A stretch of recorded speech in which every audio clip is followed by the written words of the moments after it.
Welcome to Kilos and Keto. Here, I have 5 steps on how you can be successful on the ketogenic diet and the ketogenic lifestyle. So let's get right into it.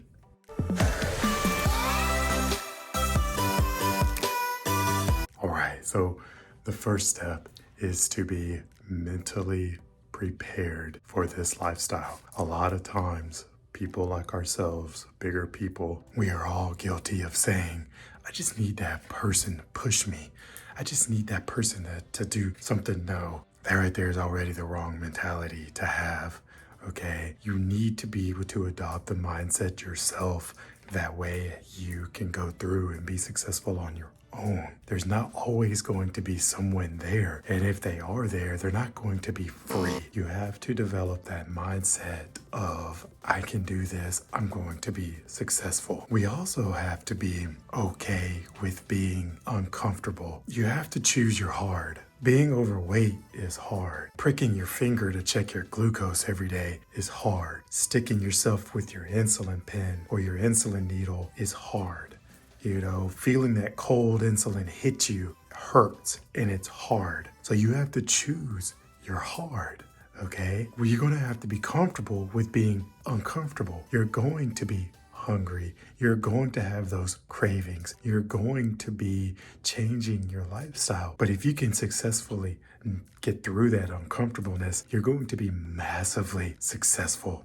Be prepared to be home for a few weeks. Okay, because your cravings are going to be the strongest in those first few weeks of going from glucose to ketones as your primary energy source. The best advice, and you can find this across many people who've been in the lifestyle for a while, is stay home for the first few weeks. Okay, don't go out, don't do anything crazy, don't travel, just stay home, right? Find something to do around the house. That way you can control those cravings, keep them at bay. You won't be tempted to go out. You won't be tempted to order something that is not okay on the diet. Start making these little micro changes throughout your day. That way, when the day actually arrives, you're not, shocking your system completely, trying to make too many changes at once. Find your local gym that you want to go to. I have an entire video on what gyms are right for you. I'll post it here or wherever it's going to be at, right? Like, find a local gym near you. And then if you choose to, if you think you're going to work out before work, on your way to work, just drive by the place every day.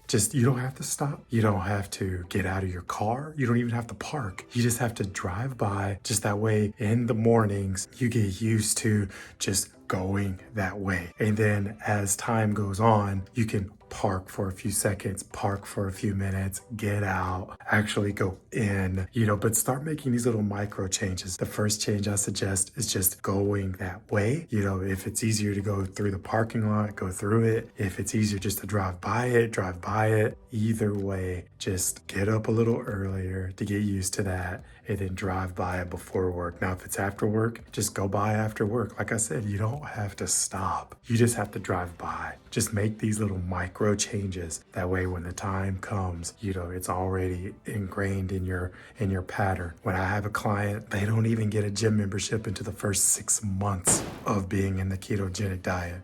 I want them to be honed in on their diet. That way they know what they can have, they can't have. I want them to be solid in their diet before I even start introducing cardiovascular work or movement or just anything of that nature. The first one is just be mentally prepared. That's step number 1.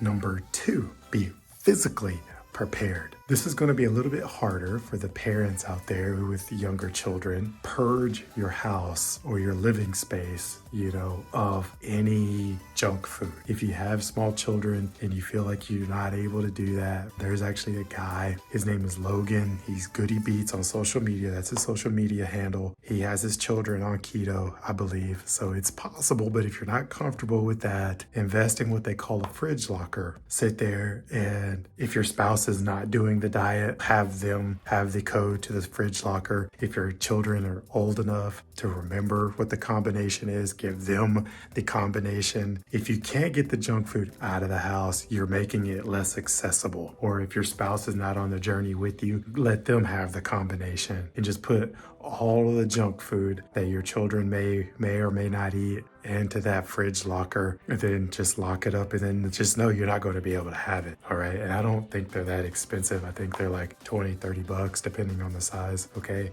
But that's an option for you to be successful. This is a power tip. Pick a meal that is super simple, that doesn't have the complexities of all of these recipes that you see on social media. You know, I know that House of Keto has really good recipes. Low Carb State of Mind has really great recipes. Low Carb Love has really good recipes. Stay away from those recipes in the beginning. You need to find something that is going to be super simple with as less moving parts as you can possibly have. That way, whenever it's go time, you're not sitting there starving, you know, and you have like this 15 ingredient recipe that you have to get together. I suggest going through and having a super simple recipe. That way you can sit there and have something super simple to eat and super simple to cook. That way you're minimizing the amount of moving parts in your recipe, and you're minimizing that time of being hungry during that time as well. So that was step number 2, be physically prepared. Step number 3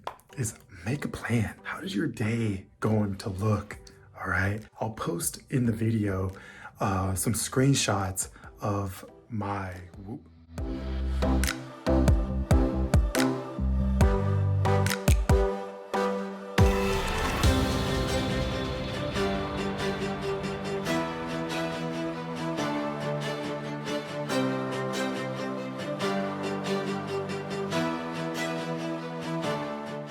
and I'll show you what times I get up, okay? I'll wake up anywhere between 3:30 and 4 o'clock every work day, okay? Because I have to get up and I have to prepare my food for that day. I'm not a big leftover person. I don't like them.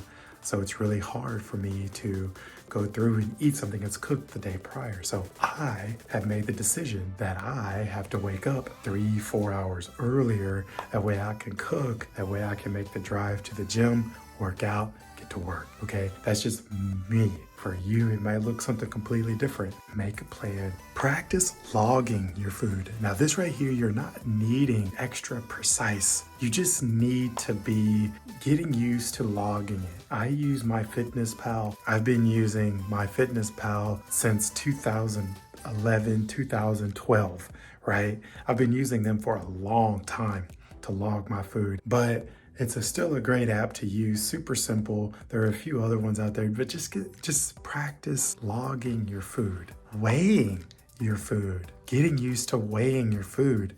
You're going to be surprised, and you're going to have your feelings hurt of how much an ounce is, how much a gram is. It's going to hurt your feelings, okay? But you have to get used to weighing it. That way you can see how much you're eating. All right, get a food scale. I'll try to post the one that I use. It's from Walmart. It's cheap, 12 bucks, but get a food scale. Just start practice weighing your food. That way you can get used to it, because keto is still a calories in versus a calorie out game. It's not a magic diet, so you still have to be calorie conscious. So with that being said, start getting used to logging your food. That way you know what's coming in, what's going out. Start weighing your food. That way you can start being somewhat precise with how much you're eating, because again, it's still a calories in versus a calorie out game. Life is going to continue to life. People are going to get married. People are going to have birthdays. Sadly, people are going to pass away, and people are going to graduate. Holidays are going to happen. Just know that life will continue to life. And the reality of it is, when you start making changes in your life, that's when life turns up the heat. Life will sit there and start lifing even harder when you start making the right progress of changing your life for the better. So just know that you're going to have the mental fortitude to be able to say, no, I can't do this. No, I can't do that. Make sure you still follow your plan when life decides to do its thing, because it's going to do its thing when you start making progress and you start going down the right track. That's the truth. And then if you made it this far, number 5 is just enjoy your success. You've made your goal weight, or you're working your way toward your goal weight. You're into ketosis. You're not eating as much as you used to. You're used to the lifestyle. You're starting to move a little bit more. So enjoy your success. Only you are going to know how hard you worked, right? Because only you are going to know what those cravings were like at, 8, 9 o'clock at night. Only you are going to know what those cravings were like when your coworkers are eating tacos in front of you or eating cake and cookies and ice cream in front of you because it's some coworker's birthday. Only you are going to know what that feels like. Everyone can be supportive around you, but only you are going to know what that felt like. Enjoy your success as it comes, okay? Like I said in the prior step, life is going to do its thing. And so with that being said, enjoy every minute that you get being successful. And until the next time, guys, have a good one.